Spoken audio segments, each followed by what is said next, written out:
सोमवार को दिल्ली की मुख्यमंत्री रेखा गुप्ता ने एक अहम प्रेस कॉन्फ्रेंस की। इस दौरान दिल्ली की सीएम ने दिल्ली में किए विकास कार्यों से लेकर कई बड़े मुद्दों पर चर्चा की।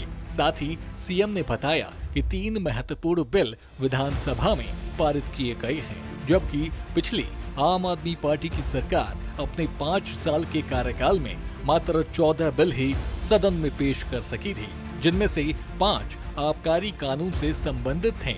सीएम रेखा गुप्ता ने बताया कि मॉनसून सत्र में 62 विषयों पर चर्चा हुई, जिसमें विपक्ष को पूरा वक्त दिया गया।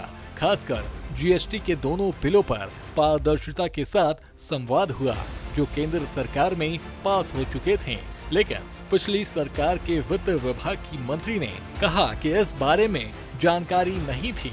मुख्यमंत्री ने कहा कि पिछली सरकार ने सदन में बिना किसी ठोस तथ्य के फांसी गृह जैसे संवेदनशील मुद्दे को उठाकर जनता की भावनाओं के साथ खिलवाड़ किया, जिसका सच अब सामने आ चुका है।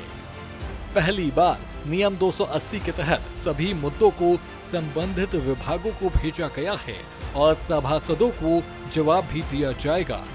उन्होंने बताया कि निजी स्कूलों की मनमानी रोकने वाला बिल भी पारित किया गया है, जो शिक्षा के क्षेत्र में बड़ा कदम है। ऑपरेशन सिंदूर से शुरू हुआ ये कार्यकाल अब काफी हद तक कैग रिपोर्ट तक पहुंच चुका है। आवारा कुत्तों की समस्या पर सुप्रीम कोर्ट के आदेश के अनुपालन में दिल्ली सरकार गंभीरता से काम कर रही है, ताकि जनता को राहत मिल सके। इसके साथ ही मुख्यमंत्री रेखा गुप्ता ने स्वतंत्रता दिवस की तैयारियों को लेकर भी बात की। उन्होंने बताया कि दिल्ली सरकार का हर घर तिरंगा अभियान के तहत 22 लाख तिरंगे वितरित करने का लक्ष्य है। दिल्ली विधानसभा का मानसून सत्र हमने 4 से 8 तारीख 5 दिवसीय सदन पूरा किया और कई घंटों की सदन की कार्रवाई के बाद मुझे हर्ष है कि मात्र 5 महीने के अपने कार्यकाल में हमने 3 बिल पास करवाए, जबकि यदि मैं पिछली सरकार का देखूं तो उनके 5 साल में 14 बिल हुए थे केवल। उन 14 बिलों में 5 तो जीएसटी के ही थे, 5 सैलरी के थे और एक आधा कोई और था। तो 14 बिल 5 साल में हुए और हमारे इस छोटे से कार्यकाल में हमने 3 बिल इसे पास करवाए। और सबसे अच्छी बात जो थी कि पूरा डेमोक्रेसी के साथ में हर सदस्य की इन्वॉल्वमेंट, हर सदस्य ने अपने विषय रखे। सीएम रेखा गुप्ता ने कहा कि 171 लोगों ने बिंदु रखे। उन्होंने बताया कि शिक्षा बिल पर भी घंटों चर्चा हुई, जिसे लेकर सभी ने अपने विचार रखे। वहीं जीएसटी बिल को लेकर भी विपक्ष ने चर्चा की मांग की थी और हमने उस पर भी चर्चा की।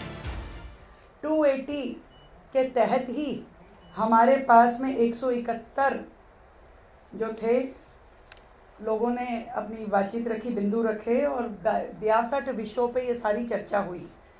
विपक्ष को पूरा मौका दिया। एजुकेशन बिल जो हमारा इसमें पास हुआ उसमें पूरी चर्चा हुई 4 दिन तक, उसके ऊपर घंटों की चर्चाएं रही। पूरा मौका हर सदस्य को उस पर बोलने का हुआ, सबने अपने विचार रखे और उस पर बातचीत हुई।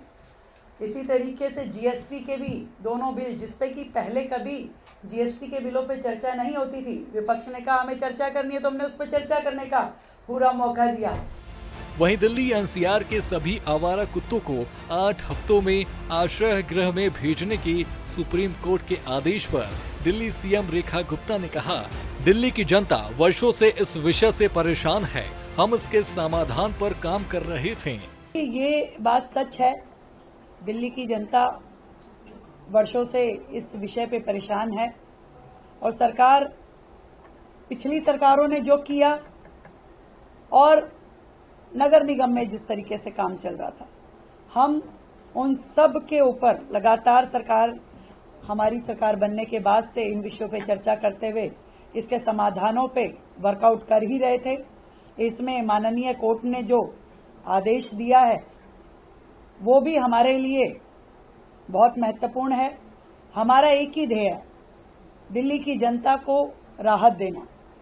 आज ये प्रॉब्लम जिस विकराल रूप धारण करके दिल्ली के सामने खड़ी है, इसमें सरकार की ईमानदारी के साथ में समाधान देना ये बहुत महत्वपूर्ण है, जिसकी हमने पूरी योजना बनाते हुए इस समस्या पे काम हम करेंगे और दिल्ली की जनता को बड़ा लाभ हम लगातार देने वाले हैं। आपको बता दें कि मुख्यमंत्री रेखा गुप्ता ने स्वतंत्रता दिवस की तैयारियों को लेकर भी बात की।